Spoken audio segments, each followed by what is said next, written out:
Сонсогч та бүхэндээ өчигдөр мэндийг хүргэе. Дэлхийн монголчуудын хэмжээл радио 88.3-аас 7-ны даваас баасан гарагийн 21 цаг 10 минутаас хүргэж байгаа айцаа хамтдаа давцгаа оройтой амар зэг нэвтрүүлгийн 2025 оны 3 сарын 17-ны даваа гарагийн дугаар шууд хүргэхэд бэлэн боллоо. Студид хөтлөгч Анцаа Амийн хариулагчаар ундрах нар ажиллаж байна. За нэвтрүүлгийн хамтраалагчаар MG Motors Mongolia мөн Аржинчрлангийн анхны ундрагаас олсон аршин хандгаатай жанчрлан хамтар ажиллаж байна. За шохроод төвчмөд хүргэе. За бүдэнд нүчмэд хүргэе. Нахан дулаанд бэлэн бидтэй. Билээ. За даваар битэр сүнсний тухай та бүхэнд уншиж танилцуулдаг үлээ. Ярьдаг ч тийм. Тэгэхээр өнөөдөр юуны тухай ярих вэ гэдгээ товчхон дурдчихъя. За өнөөдөр миний ярих түүх маань нялх үрмэн гэж байгаа. Тэгэхээр жоохон хүүхдийн тухай тийм. Нялх хүүхдийн тухай өгүүлэх юм түүх. Гэхдээ оршил хэсэг дээр бас нэг өөр нэлээд түүхүүд бас юмнаа. Тэгж жаад гол хэсэг рүү орох юм тийм. За би өнөөдөр мөн адилт Монгол сүнсээ ярина. Тэгээд ярьдгаар ярина гэж. За манай Монгол гадаад гэдэг нэршил аяг үнэтэй санагдаад тийм. Аамын Монгол сүнсээ хариуцаад Чанцаанд Солонгос сүнсээ хариуцаад байгаа юм уу? Тэгээ би бол яг бас олон улс болж байна болж байна. Олон тийшээ хаяа хятад Япон орж ирж байна. Энэ Европ талын мэдээлэл жоохон байгаа доо ч манайхан Европын сонсогчдод баасан гарагт орж идэг гон түүх хэрвэл тийм шүү дээ. Европт бас энэ сонирхолтой байна. Би Европыг юу яаж үзсэн? Орчуулж үзсэн. Тэгэхээр нөгөө соёл нь өөр, тэгээ нөгөө орчин нь өөр болохоор нэг л наалтахгүй санагдал. Яг тэр хүн нь өөрөө нөгөө соёлыг мэдж байгаа хүн яриул бас арай өөр магадгүй тийм. Тэрийг гой задлаад ч юм тийм. Эсвэл би яг ингэж орчуулад ингэхээр нэг л юм гоё авцалтаатай болж өгөхгүй. Одоо нэг амар ярьж яснаа нэг тийм амар биш санагдаад нэг бол өөрөө солиорч байгаа юм уу? Ер нь амар биш санагдаад байгаа юм шиг. Тийм амар биш санагдаад байгаа байхгүй юу? Тэгэхээр одоо манайхан чинь бүр алмас малмас болцгооц хүмүүс бүр амар биш санагдах байх гэж бодоод. Магадгүй тийм. За тэгээ групптэй нэгдэж амжих байгаа бол манайхан групптэй нэгдэж амжаарэ. Тэгэд группээс ихийг мэдээлэл авдаг шүү дээ. За тэгвэл хамгийн ихний түүхийг хүргэе. За би нөгөө байгаль ихтэйгээ буруу харьцаад ер нь бол хохирсон хүмүүсийн түүхийг нэлээд олгоо өгчихсэн тийм ээ. Тэгвэл өнөөдөр ганц модны тухай хүргэж байгаа. Ганц мод бол ер нь хэрэгддэг түүх шүү. Тийм яригчдаг. Адаглал ганц модны хажууд аянга цэглэхэн боож хат бити очооч, бити буугаач, ганц модны хажууд бити буудалч гэж ярьдаг тий. Тэгвэл энэ болохоор ганц модыг бүр хөрөөдөд авцсан юм байлээ л тий. Тэрнээсээ олж яаж хохирсон бэ гэдгийг хүргэх юм. За тэгэхээр салхит хэмээх сайхан цуслан байдгийг бол хүмүүс сайн мэдж байгаа. За тэгсэн салхитын аманд сэлб голоос нэлээд зайдуу нэг өнчин улаас одоо ч байдаг гэнэ. Социализмын үед хүртэл хадаг яндар болсон мод байсан байна. Тэгэхээр социализм үед ч хадаг яндартай мод байлгаагүй шүү дээ. Одоо ч бол өвгөн мод болсон юм байна л да. Харин түүнийг унахаар хөрөөдсөн улмар үлдсэн байгаа буюу ер нь хөрөөдөжсэн үлдсэн байт юм байна. Жалганы ирмэг дээр байх энэ модны түүх нэлээд онцлогтой гинэ. 90-ад оны өмнө тус модны доох нь эргийнх нь ёроолоор айлууд 100 гэр байранд цусдаг байж л дээ. Яг тэр модны харалдаа эргийн доор сагсны шийд байдаг юм байна. Түүн дээр нь хитэн хүүхэд өдөр шөнөгүй сагсан бөмбөг тоглож үнждэг байж. Харин эцэг эхчүүд болохоор тэр хүүхдүүдтэй юу цагтаг байсан гэхээр за та нарт ганц л юм захи. Наад ганц модон та нар гар хүрвээ. Мөчрийг нь ч оролдож болохгүй шүү. Тэстэ та нарын гар хөл чинь татна гэж мэдэрээ. Наадах чинь удган мод гэж хэлдэг юм а гэд нэлээд сайн захиж өгдөг байсан маа. Тэгсэн тэгээгүй ч угаасаа хүүхдүүд бол тэр модоор огт орлогддог байсан юм байна л да. Яагаад тэгэхээр мөчр нь хүүхдийн гар хүрхээргүй их дээрээс эхэлдэг бай доошоогоо ямарч мөчргүй юм одож. Тэгээд юурээс авирч хүрдэхгүй л гэж. Тэгээд журн тэр модны мөчрөөр бид нар яах чинь блээд яг хүүхдүүд боддог байсан маа. Гэхдээ л тэрийг мэдсээрэж томчууд за тэр модонд хүрвэл гэж гарах болгонд нь л анхааруулдаг байж. За гэхдээ ер нь тэр ганц ч тэр биш ганц мод хаасаг бол байдаг байсан. Харин түүнийг л оролдож болохгүй гэх санаа газар бүр байдаг нэг сонирн байж. Ингээд Сэлэн аймгийн Сүхбаатар сумын дэргэд авах нэг тийм модыг өдгөө бүр мөнгөний мод гэж дахиж утж байгаа хүмүүс мэдчихэл байгаа.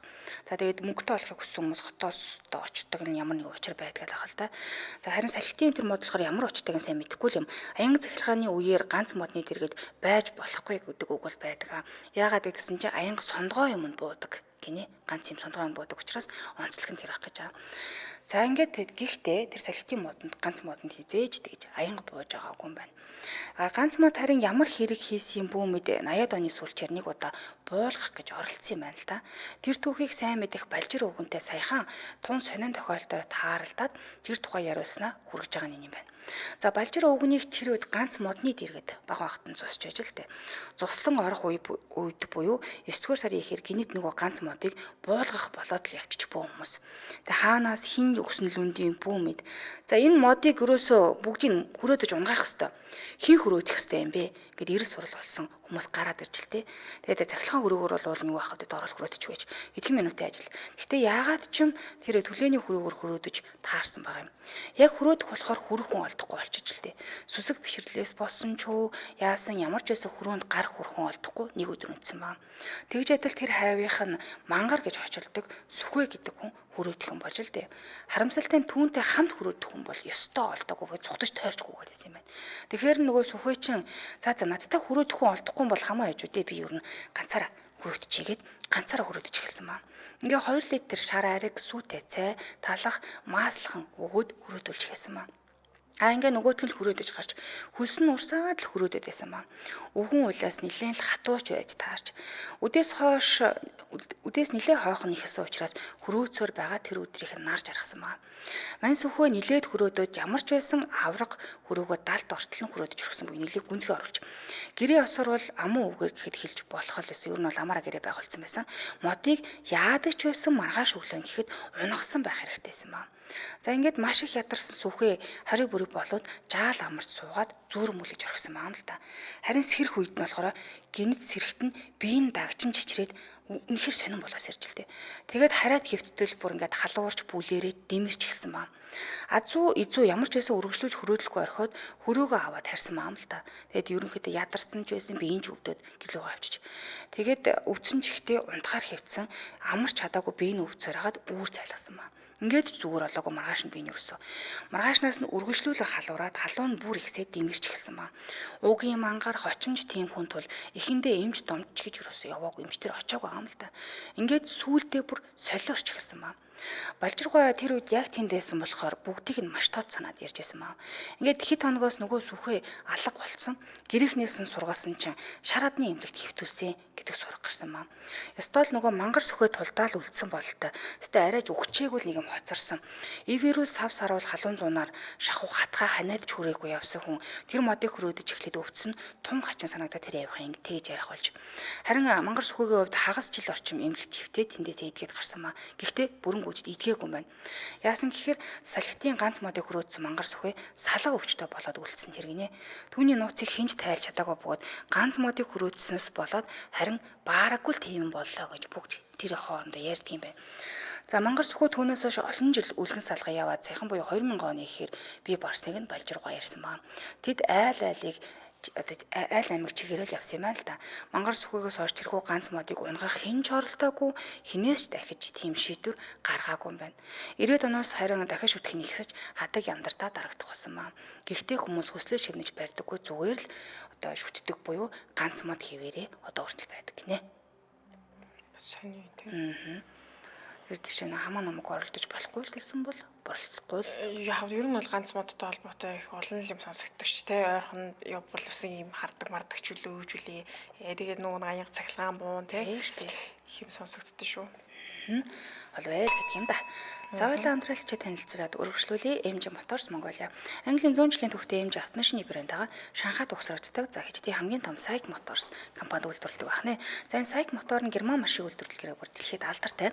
Монголын нөхцөлд маш тохирсон шинэ 2024 оны 10 км-ийн гүйлттэй машины үнийн хувьд болохоор 35, 40, 45, 75, 90, 95, 135 сая хооронд худалдаа авах боломжтой юм байна.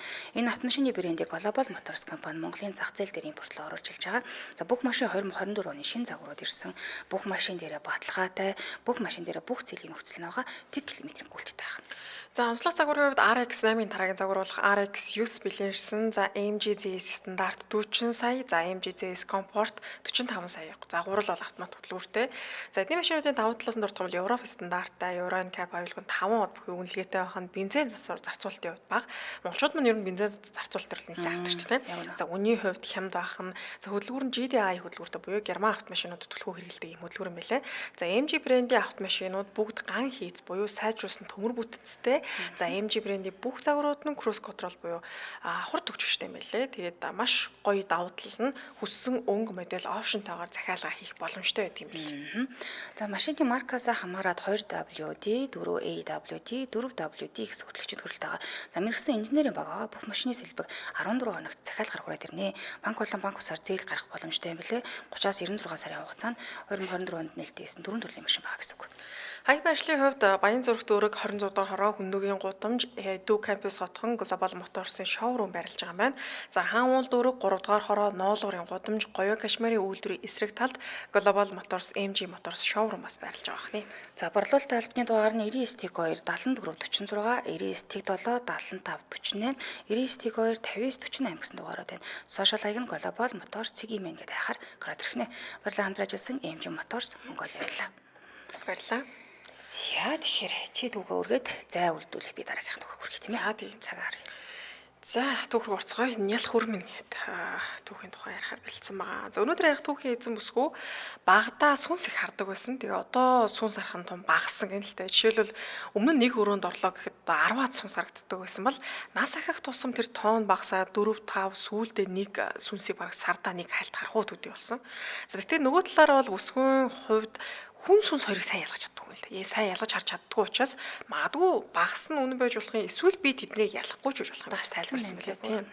За бүсгүй 15 настай байхдаа хамгийн их сүнсчдээр харж исэн үе юм байна. За их яригддаг нөгөө юм бүжгэлдэг сүнс байдаг ч тийм. Бүжгэлдэг, инээдэг за ийм сүнснээс эхлүүлээд нагдун голын ойролцооныг удаа явжгаад усан дээгэр гүйж байгаа сүнсийг харж исэн гинэ. За үүгээрч зогсохгүй ууланд гараад модноос дүүжлэгдсэн хүний сүнсийг харсан байх нь онгоцны бодлын ойролцоо өвсөн дунд өвс цулгааж идэж байгаа хачин хэлбэртэй зүйлийг харсан гэх мэтчлэн ёстой төрөл бүрийн зүйлсийг харж байсан. За гэхдээ азч гэхүү энэ үед тэдгээр зүйлсийн царайн харагддаг байсан гинэ. Царайнд хүртэл харагдсан бол би магадгүй тэр үед галзуурсан байх байсан баха гэж энэ түүхийн эзэн дурсан ярьсан байлаа.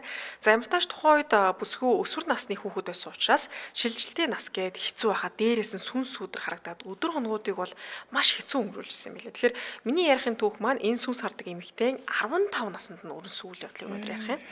За тэгээ ямар сандаа сүнс сүудэр харахгүй тулд байнга газар ширтэж явах байсан 15 настай байх та.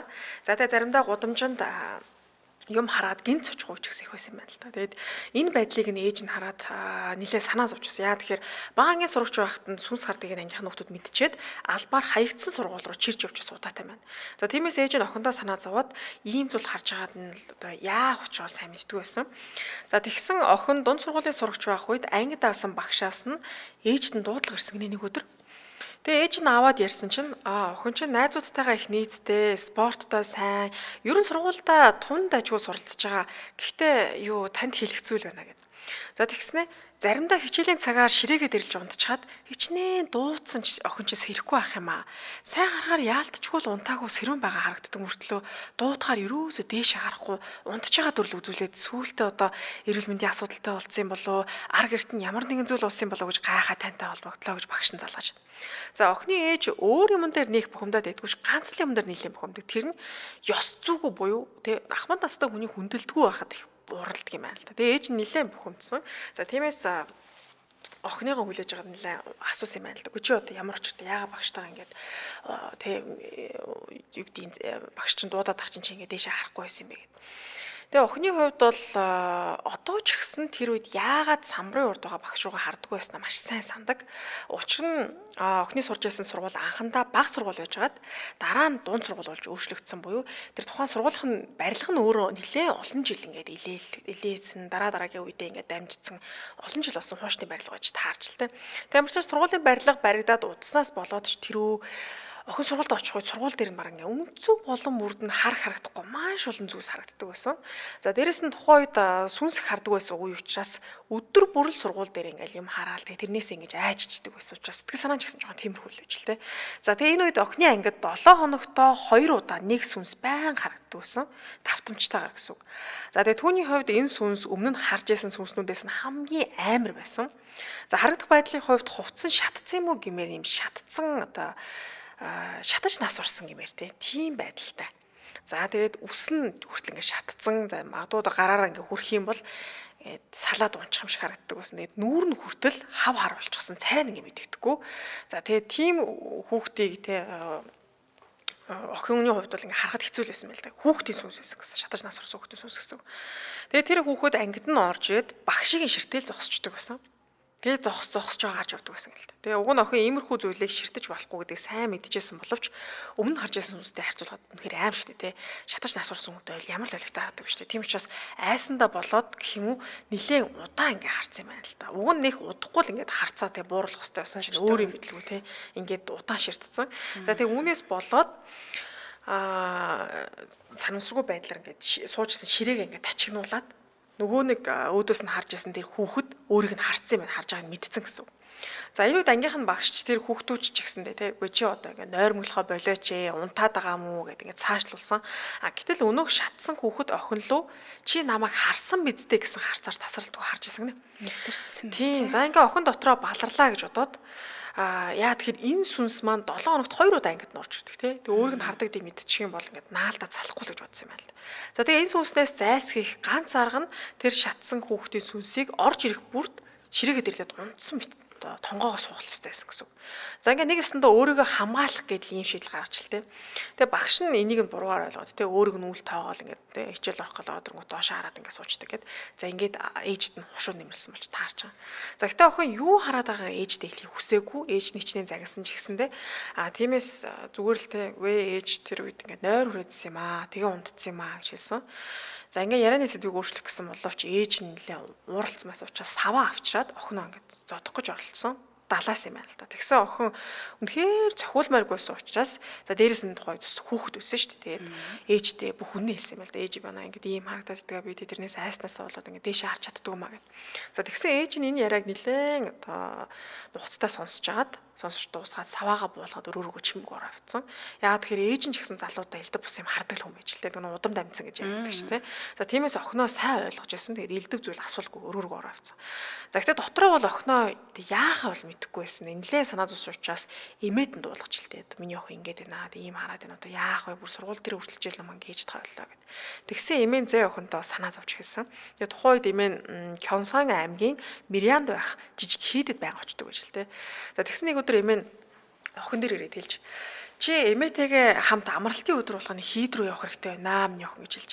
Тэгээ охины хувьд дөнгөж 15 настай тий өсвөр насны охин найз нөхдөдөө хичээлээ тараад хамтдаа караоке ормоор байна гоё хамтдаа хоол авч идмээр байна юун тэр хийдэд очоо залбирах тий. Тэгээ эмээ гэхээ саналаас татгалцсан юм байна. Тэгээ энэ үед эмээ нь хэрвээ чи эмээтэйгээ хамт явах юм бол эмээ чамд 50,000 вон өгчээ яа гэж хэлж. Тэгээд энэ 15 настай хүүхдийн хувьд чинь 50,000 вон чи их мөнгө шүү дээ. 7 хоног болгоны бям гарагт яваадах юм бол чинь нэлээ их мөнгө хураах юм байна гэж бодоод энэ саналыг зөвшөөрсөн. За ингээд эмээтэйгээ хамт амралтын өдөр бүр 1 цаг гаруй зайтай тэр одоо сүм хийдэд очсон. Тэгээд тэр хийд маань 1 цаг гаруй яг засмал замаар бол 1 цаг гаруй явчаад тэгээд цаашаага уулын гүнлэг орохдоо 15 минут орчим шорон замаар явдаг. Бас нэлээл хол юм хийд байж л тэ. За тэгээд уг хийдэд 2 эмэгтэй лам байдаг. Манайхаар бол хандмаа гэж хэлдэг шүү тэ. Тэгээд охин арай нас ахмаг ламыг нь их лам гэж нэрлээд нас залууг нь баг лам гэж дууддаг байсан. За тэгээд баг лам бол үг дуу цөөтэй харин их лам сургуулийн захирал шиг тун яриас нөхөрөж. За тэгээд ямар тааж охин хийдэд байнга гэхээр 108 мөрөх ч юм уу за эсвэл тарин цээжэл суух ч юм уу тийм байдлаар төсөөсөн. Тэгсэн чинь тэгээгүй гинэ. Очиж бурханд мөрөгчөөд бусад сүсгтнүүдийн хамт Исламын сургаал айл дэрийг ингэ сонсч суудаг байсан. За тэгээ охин эмээ нь өөрийг нь эсэн бусын зүйл хараад те засах гэж энэ хийдэд авчирсан гэдгийг нь өөрөө гадарч мэдчихсэн учраас сүултээ ингэдэггүй дөө яагаад миний энэ юм хараад байгаа те энэ мэлмиг хаах ч үт юм уу яагаад надад туслахгүй байгаа юм болоо гэж бодоод за ингэ нөгөө Ислам дээр нэг өдөр очиод асуусан гинэ. Та ингээд манай эмээгээс миний талаар сонссноо дуулаагүй мүү гэж асууж. Тэгсэн Ислам инээмсэглээд за хүүхээ хоёулаа хамт хоол идэнгээ ярилцъя. Чи намайг дагаа явдаа гэж нэг өрөөнд орж. За ингээд охин тэгээд өрөөнд орсныхаа дараа өрөөг нь бол нэлээ ажигласан байгаа юм л да. Тэгээд одоо ч гэсэн тэр үнэрийг мартдаггүй буюу нэлээ айх тэр юм арц хүчний үнэр хангалсан тийм өрөөнд орсон. За ингээд Исламд нь түүнийг суу гэж хэлсэн. За охин ч хэлснийхэн дагуу суусан байдаг. За ингээд Ислам амьд хүн харж болохгүй зүйлсийг харах чамд хэцүү байна уу гэж асууж. Тэгсэн тухайн үед охин тун хэцүү байсан. Яг тэр жоохон ийм өсвөр нас дээрээс нь байнга сүнс хардаг байсан учраас уйлгнаад хийсэн юм л да. Би одоо ийм зүйл хардаг надаа үнэхээр хэцүү байна. Та надад туслаач гэж. Гэтэл лам инээмсэглээд чамааг сайн ойлгож байна. Эхлээд би чамд тийм зүйлийг харсан үедээ яах ёстой тухай зааж өгье гэж хэлж. За охины хувьд тэр юм эсэн бусын зүйл хараад те яах арга барил суралцгаж ирээгүй буюу харахыг хүсэхгүй байгаа шүү дээ те. Ингээ Исламаас асууж илдэг. Би харахыг хүсэхгүй байна. Тэгэхээр энэ дээр арга чарга байна уу ламтаа гэж асууж. Тэгсэн Ислам би чам тохиолдоод байгаа зүйлийг зогсоож чадахгүй. Чиний асуудал бол цаг хугацааны л асуудал. Эхлээд би чамд сүнстэй таарвал яах ёстой арга чаргыг л зааж өгье гэж хэлж. За ингээд охин энэ өдрөөс хойш их ламын өргөөнд ороод ингээд баг нэг төрөл одоо хичээл сурдаг болсон гэх юм уу. За тэгээ охин одоо ч гэсэн их ламын зааж өгсөн аргуудыг хэрэгжүүлдэг амьдрал дээрээ. За жишээлбэл сүнстэй таарвал хараагүй мэд царайлах, ухаан алдатлаа, согтуултлаа тий. Согтутлаа одоо уухгүй, алкогол хэрэглэхгүй байх. За хин нэгэн өөрөөс нь их л яарч сандарсан байдал тийм асуувал чамаас гадна өөр хүмүүс ч гэсэн тэр зүйлийг харж байгаа эсхийг нь анзаарах буюу тий.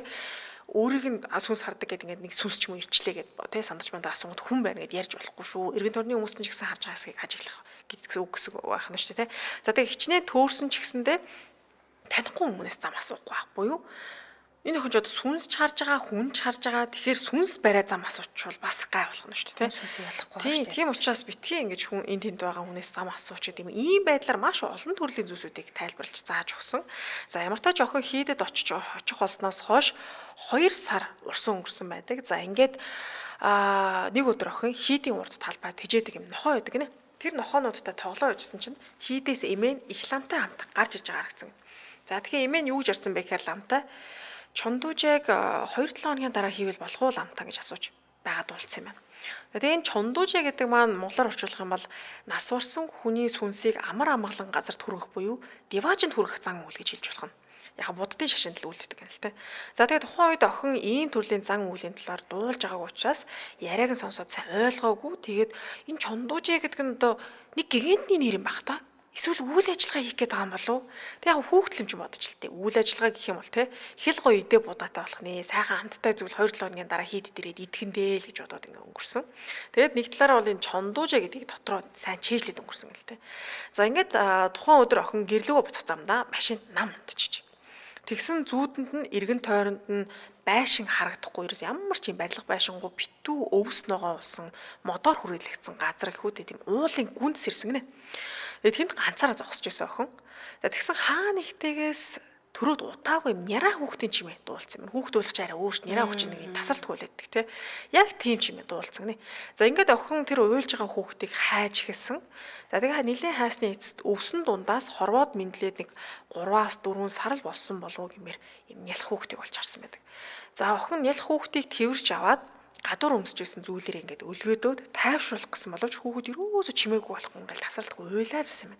За сүүлдээ хүүхдийн уйлах чимээ бүр ингээд чихрүү нь хатгаад нэг мэдсэн чинь зүүднээсээ сэрчиж. За эхэндээ сүртэй зүйл бодсонгүй байдаг л нэг хачин зүүд байх таа гэж бодсон боловч энэ зүүдийг охин баг өдөр болгон тасралтгүй зүүдэлдэг болчих.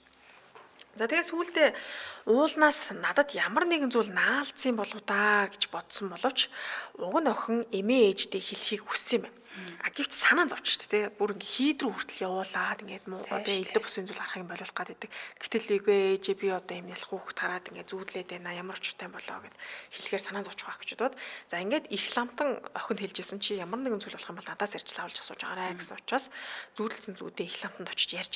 За тэгсэн их ламтан чимээгүй охины яриаг сонсч яснаа гадаа байгаа баг ламтанд дуудаж. За ингээд баг ламтаа орчрөнгүүд охин дахиад зүүдээхнээс нэрсэн баа. Би ингээ анх ийм зүүзүүлсэн маа нэтэр гэд. Тэгсэн баг ламтаа охины яриаг анхааралтай сонсч яснаа. Чамд хэцүү байгаа байх л та. Гэхдээ чи дахиад 7 хоног тэсч чадах уу гэж асууж. Тэгэд нэмж хэлжилтээ нөгөө ламтан. Миний бодлоор энэ тийм ч онцгой зүүд бишээ. Гэхдээ чи гэр бүлийнхэндээ энэ талаар битгий хэлээрэй. Ганцхан 7 хоног л тэсчих. Дараа 7 хоногт чинь ирэхэд чинь бид чамааг энэ зүйлээс салгаад өгье гэж хэлж. За ингээд охинд итгэх хүн ламаас өрхөн байгаагүй учраас за бодвол гэрийнхэндээ хэлвэл санаа зовх байхаа л гэж надад хэлсэн баг таа гэж бодоод өнгөрсөн юм байна.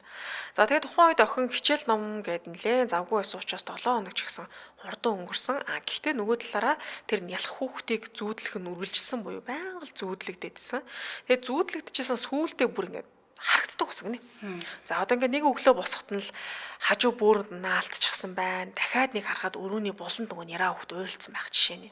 За мэдээж охин гайхсан боловч харагдах байдал нь зүгээр л ялах хүүхдтэй. Яг л жинхэнэ хүүхчиг те ийм хүүхдийн сүнс байсан. Тэгээ тийм учраас айх гэхээс илүүтэйгээр жоохон цочдөг байсан гинэ. Гинт ингээл хаалганы ард байх ч юм уу. Гинт нэг хүүхэд уйлж байгаа чимээг сонсгоод цочхон. Дээрэс нь охин энэ нялх хамтнаас хэд дахин амар зүйлийг маш олон удаа өмнө харсан байсан учраас эсвэргээрээ ийм нялх хамтан яаж яваад ийм жаахантаа нас урцсан бол доо гэж өрөвдөх сэтгэл төрж исэн юм байна. Хамтралчаа танилцуулаад урагшлуулъя. Арчинжуулангийн анхны ундрагаас авсан аршин хандгаатай жанжуулан. Тэгэхээр арчинжуулангийн аршааныг монголчууд эртээр үеэс олон төрлийн эмгэгийг илааршуулах, бие эрүүл байлгах зорилгоор хэрэгжилж ирсэн. Эмч маранбууч гэсэн уг аршааныг хэрэглэхийг зөвлөдөг байсныг тухайн үеийн ном судартанд тэмдэглэн үлдсэн байдаг. За тэгээ илааршуулах чадварыг нь Монгол болон зөвлөлтийн эрдэмтэд 20 дугаар зуунд шинжлэх ухааны үндэстэй судлаад энэ ундраг дээр нь туршигlan анхны бүтээгдэхүүн болон сувлил байгуулсан байдаг. За тэгээд хандгаатай жанжуулан аршааны их ундрагыг бохирдуулахгүй он удаан хугацаанд онгон дагшин байдлаар нь хадгалах хойч үедээ өвлөл үлдэх үднэс 2011 оноос ундрагыг нь онцгой хамгаалтанд авсан юм билэ.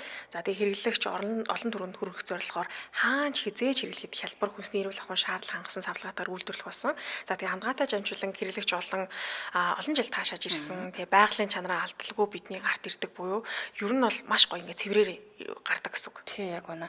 Яг л ундраг дээрээс нь очиж уусан юм шиг болно л гэсэн. За тэгэхээр өвөг дээдс маарамдаар эргэлжээс ундрагаас савсан анхны ундрагаас нь савсан байдаг. Ангаах ухааны үндэслэлтэй Монгол зөвлөлтийн эрдэмтэд судалсан байна.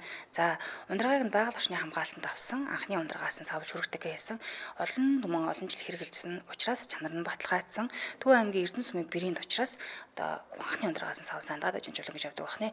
За хамгийн гол нь Эрдэс бодсон хүний бие сайн мэрэгжлийн байгууллагын лабораториор баталгаажсан байдаг учраас манайхан бас бүгд дэлгүүрүүдээс ханаас л хаанаас энэ хандгаатай жанжуулан авч байгаарэ. Ер нь хотод гэцэндээ анхаарай гэж бодож байвал хэцүү юм билээ. Холбогд утасны дугаар 88 тэг 5 37 73 88 тэг 5 37 73 гэсэн дугаарлал холбогдорой. Сошиал хаяг нь хандгаатай жанжуулан гэдэг хараад ирхнэ. Баярлалаа хамтран ажилласан арч жанжуулангийн анхны ундрагаас авсан аршин хандгаатай жанжуулан байлаа. Баярлалаа. За би жоохон гацаж ярьж байгаа бол уучлаарай. Би олон эфиртэй байсан болохоор нэг сүүл рүүгээ жоохон гацаа те. За ингээд эцэст нь баасан гараг болж ээж нь өвөд чинь амар амгалан өвөг чинь тэг амар амгалан нойрсог гээд зан үйл хийхээр болсон. Чи эртхэн унтаад эртхэн босороо гэж охинтой хэлж. Тэгээ охин одоо л нэг имээ гэхээдээ юу яриад байсан гэдгийг нь ухаарч ойлгож л те. За тэгээд охин чондуужээ гэж юу болох талаар хайсан юм байна.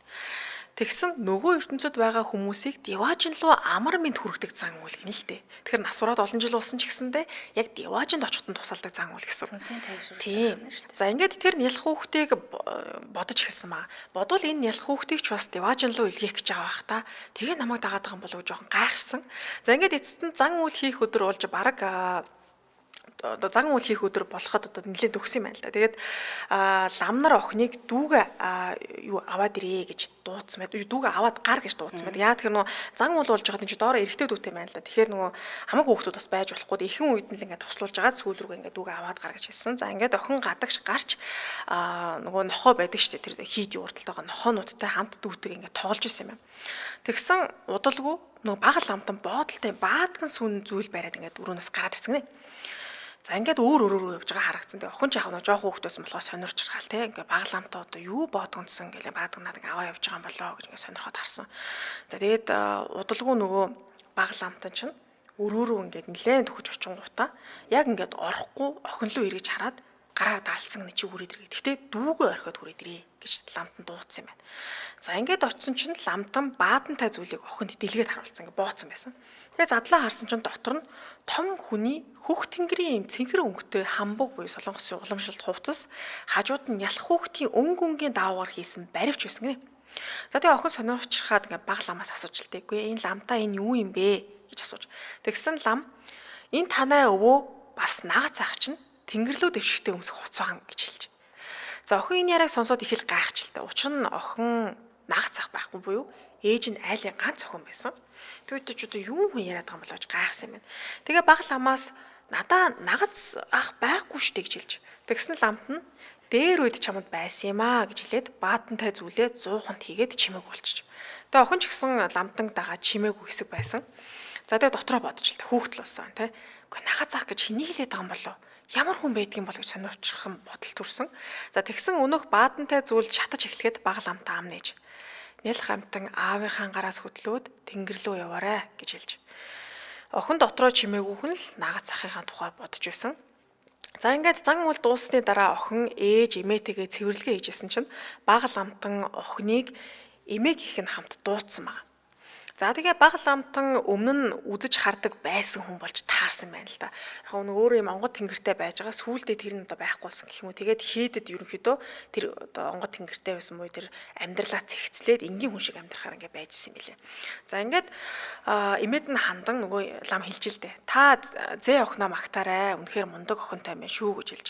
Тэгээ имэн хэдийгээр зээ охинтой хайртай ч гэсэндээ одоо ямар шалтгаанаар ингээ магт гэж хэлж байгаа юм болоо гэдэг нь ойлгохгүйс учраас асуусан байна. Үгүй ямар учиртай юм болоо гэд асууж. Тэгсэн баг ламт хэлжлээ. Охин чинь тун ам чангатай хүүхэд байна жоохон ч гэсэн гэж хэлж. За тэгээ өнгөрсөн хугацаанд юу болсон тухай эмээд нь хэлжгүй. Одоо энэ үг чи ийм зүүдээдсэн. Тэгээ бид нар ингээ битийн зүүдээ ээж авдаа те эмээ үүд ингээ яриараа гэсэн чи охин чи айгүй сайн ингээд дагсан байна гэж хэлж. За ингээд үргэлжлүүлэн эмээд нь хандан та насан туршдаа хүүгээ элгэндээ тэрч амьдэрсэн хэцүү л байсан байх та гэж хэлж.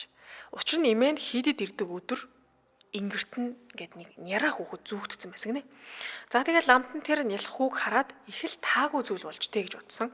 За тэгээ ямар тач өнөөдрийн зан үйлээр хүүтэн тэнгэр лүү дэвшиж амар амгалан олсон байх. Одоо таны дэргэд алгаа гэж имэд нийлээд үргэлжлүүлэн тэр хүү таны ингэрт их удаан зүгдэж явсан бололтой. Тэгээд аавыг нь деважин лөө илгээх зан үйл хийх гэж байгааг мэдээд аавтайгаа цуг явахыг хүссэн ч ээж нь өөрийг нь мартаад үлдээчихвэ гэж айсандаа өөрийг нь харж чаддаг зээ охинд наалдаж өөрийгөө сануулсан гинэ. За тэгээ охиныг эмээ ээжтэй энэ талаар битгий хэлэрэй гэсэн шалтгаан нь хэрвээ мэдчих юм бол эмээ нь гуниглаад уйлаад нага цахан тэнгэр лөө явж чадахгүй байх л байсан юм байна л да. За тэгээ эмээ нь энэ яриаг сонсоод нилээн уйлж удалгүй гарч явсан. За тэгээ охин удалгүй ламтай өрөөнд ингээ хойлох нь үлдсэн. Тэгээ хоёлаа үлдэх үед ламтай охинд хандан чамайг хэдэн сарын турш харлаа. Чи насан туршдаа сүнс сүудэр харах хувь тавилантай хүүхэд биш байна. Удамд чинь үзэж хардаг хүн байсан учраас удмаа дагаад харж явах шиг байна. Гэхдээ чамайг нас бед хурж хүнтэй сууж хүүхэдтэй болох үед сонсогдно, мэдрэгдэн гэхдээ харагдгаа байна. Тийм учраас чи битгий санаа зов гэж хэлж. Тэгсэн үнэхээр охиныг 16 нас хүрэхэд сарын тэмдэг нь ирээд бага багаар нөгөө том болж байгаа гэсэн үг ч тийм насан турш байгаа учраас сүнс харагдах болсон багассан. За энэ явдлын дараа гэрте хартал эмээ нь охиныг дуудаж нага цахын талаар ярьж эхэлж л тийм. Нага цах чинь хорвоод мэдлээд 100 өдөрч бололгүй өөд болсон юм аа. Нас бардаг өдрөө айхтар халуурж идэж уусан зүйлээ тэр чигээр нь бөөлжөд гаргацсан. Тэгээ эмээ нь хүүгээ тэврээд эмнэлэгт үзүүлэх санаатай гарах гэсэн чинь гэрийнх нь үүдэнд тэр босгон дээр нь нэг шувуу харагдсан гэл тээ. Тэгээ тэр шувуутай өөрийн мэдлэг нөгөө хүүхдэд тэрвэрсэн байгаа эмээ ингээд харц тулгарсан чинь нөгөө шувуу нэг юм айхтар муухай оо орилоод гэх юм уу нисээ явцсан. Тэгээ нэг их хүн учраас тэ юм муу юм болох нь дээ гэсэн совин татсан гинэ. Тэгээ совин татаад нөгөө ингэртээ тэрвэржсэн үрлүүгөө харсан чинь аль хэдийн амьсгал хураацсан байсан. За тэгээ тухайн үед нялх хүүхэд өвхөл нэр өгөхгүй оршуулагч хийдгүйсэн. Энд ч одоо нэлээд дээр үед болсон явдал бай солонгосчуудаа бас л арай өөр л гэж л тэ. За тэгээд яагаад ингэ оршуулах хийдгүү нэр өгдөггүйсэн бэ гэхээр учир нь тэгжээж тэнгэрт дэвшиж дараа төрлөө тэр нялх хүүхэд олдог байсан гэж үздэг байсан. Тэгээ эцэг их нь ардаас нь байн гуйлж унжаад ах юм бол нялх хүр нь эцэг ихээ сэтгэлд ингээ хорогдоод явж чаддгүй гэж ярьдаг байсан гинэ. За тиймээс тухайн үед мөнгө өгвөл няраа хүүхдийн цогцыг те оршуулцдаг. Эцэг ихээс нууцар гэнэ. Хаана оршуулсан хэлэхгүйгээр ингээ оршуулдаг тийм хүмүүс байсан гинэ. Тэгээ эмээ нь хүүгийнхээ цогцыг тэр хүнд мөнгө өгөөд ингээд нууцаар өөрөө бол мэдгүй газар ингээд оршуулсан. За гэтэл нялх хүр насан туршдаа өөрийнх нь ингээс зүгдэж явсан тэг амьдрсан тэг зүгдэж ингэж дагаж явсан гэдгийг нь дуулаад буруу зүйл хийсэн болоо та гэж өөртөө гимжсэн. Тэг үнэхээр уг нь одоо их хүний хувьд л те дараа төрлөө хурдан олоосоо гэдэг үүднээс танихгүй нь ингээд үүд оршуул болсон шүү дээ. Тэгсэн чинь эсэргээрээ ингээс нь тэр олон жилийн турш те охин нь дараа нь гаргасан охин дүү ингээд үр хүүхдтэй болоо тэр хүүхд нь ингээ 15 нас хүрж байхад хүртэл ингэртэн зүгдэж явжсэн болж тарж авахгүй наа зах нь. За тэгтээ бодоод үзвэл тэр хүн те нярaan цогцыг оршуулалгүй зүгээр ингээд юмд хаяад өгсөн ч юм уу те эсвэл аимшигтай зүйл хийсэн ч гэж магадгүй шүү дээ. За тэгээ энэ яраг сонссон охин нага зах нь ямар ч одоо гимцэн зүйлгүй байсныг имээдээ хэлж өгсөн буюу энэ ч нүүн сүнс хардаг байсан учраас ямар нэг юм гимцэн зүйл бол байгаагүй. Тэгээ имээ тэр хүн нага захыг бүрэн бүтэн оршуулсан байсан.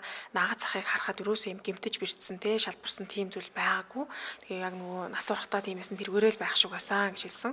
За имээ ч энэ охины яриаг сонсоод баярлаа гэж хэлсэн байдаг. Тэгээ охин бол нэлээд олон жилийн турш сүнс сүдэр харсан дандаа сүнс харахгүй байхаас гэж боддог. Гэхдээ энэ удаад те имээдээ туслаад нага захыгаа хараад нэг төрлийн удаа сайн зүйл хийсэн гэсэн үг ч те. Тэрэндээ бол баярсан тухайгаар ярьсан билээ. Тийм байна. Ер нь бол сүнсийн намрал болж одоо явуулсан биш. Тэр олон жил яваад л байсан байгаа. Тэгээ манайхан тас төстэй. уйлчих вэ гэдэг имэд нийлэх байгаа зү. Бидний нөө хойдох өнгөрсөн үеийн яраас битээ уйлаа дээ гэдэг нөө явж чадахгүй гацсан гэдэг ч юм уу иймэрхүү юм яриад байдаг. Тэр төстөөлөв. Дээрээс саяны шуу бас гэсэн санагдлаа. Мэдээ тулгаж яадаг. Бид нар нөгөө хэрэг тэгээд идэг штэ гаднаа харж гисэн цагаан шуу бурхны шуу гэж яриаддаг.